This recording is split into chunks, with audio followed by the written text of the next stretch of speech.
good news. Biden says U.S. military mission in Afghanistan will end on August 31st. Yeah, but that's also bad news at the same time because the It Taliban's it gonna. sounds like pretty much the Taliban will be Yeah, straight back in power. yeah. It's bad So, news either way. so like 20 years and however many billions of dollars to accomplish nothing. Yeah.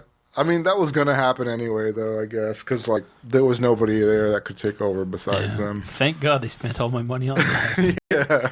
So glad they killed like 500,000 people and took all our money. Yeah, right. Everybody you killed was like you just created another radical Yeah, exactly. Yeah. anti-US. Yeah, I doubt they'll forget about this anytime soon. Yeah. Well, they announced this some time ago, but my thought was always like it'll be some chintzy thing where like they're like, oh, we're releasing like these troops, but these other ones are going to stay. Some Yeah. sort of backhanded thing where it's not Well, what you yeah, it think says it is. Afghanistan, so I'm wondering if like we're gonna be like all along the border or something. I know like at least 1,000 Afghan troops recently like they like completely dissolved. They were like, nope, we're not dealing with this. So I mean, I guess the military is not even a question anymore. It's No, not. that's not gonna happen. Yeah. But you see, it's going to be bullshit either way because, like you said, if they actually do go out, the Taliban will go back into power.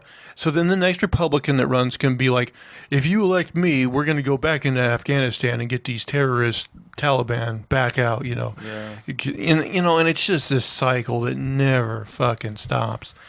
I mean, Yeah, we went to like Iraq twice, right? The first time when the Gulf invasion happened, Right. and then later on. I a long time ago, like back when Jon Stewart hosted the Daily Show. Oh, such a good host. I know. I miss him. But I remember he had an interview. He had this guy on there who had written a book at the time. And he was basically talking about how, like, there's Middle Eastern countries. I think he, like, said Turkey, for example. And he's like, they have just as many Muslims there that hate our fucking guts as in other countries. But the reason, like, that Turkey doesn't fuck with us the way the other Muslim countries do is because our economy is so entwined with theirs that they wouldn't do it. And so, like, a part of me is like, that's what we should be doing. Like, we should be doing, like, economic warfare where we just, like, actually start doing so much business with these guys that, like, we can threaten to turn that pipeline off and if they don't stay in line. I mean, it's possible, and I think that does occur. There is some. I remember some quote. Basically, in essence, if you have free trade with a country, basically those countries don't go to war because Yeah. they're too entwined. They have too much to lose or gain or whatever. So Yeah, I mean, the U.S. did that with a lot of European countries after World War II. Like when Britain was going to attack Egypt over the Suez Canal, the U.S. threatened to dump the British pound and ruin their economy. So, like, they have been able to do that in the past with countries, like especially Latin America. I think the economies there are so dependent on the U.S. that we do have a lot of power over what happens there. I think some countries go out of their way to like become protectionist in that sense, like to keep other economies out. I know India does that. India's economy, like they're so protectionist of their local economy that they won't let like Walmart and other companies in. And that might be what you're seeing with Middle Eastern countries too here, because I know Iran has been, very careful about dealings with other countries, but it has recently made a deal with China instead of like the U.S. to where China's funding them $400 million or 400 billion. It's a lot of money. They made a deal with China with over essentially having like a trade pact made with them and like a trade route built into their country and a port that the Chinese will use.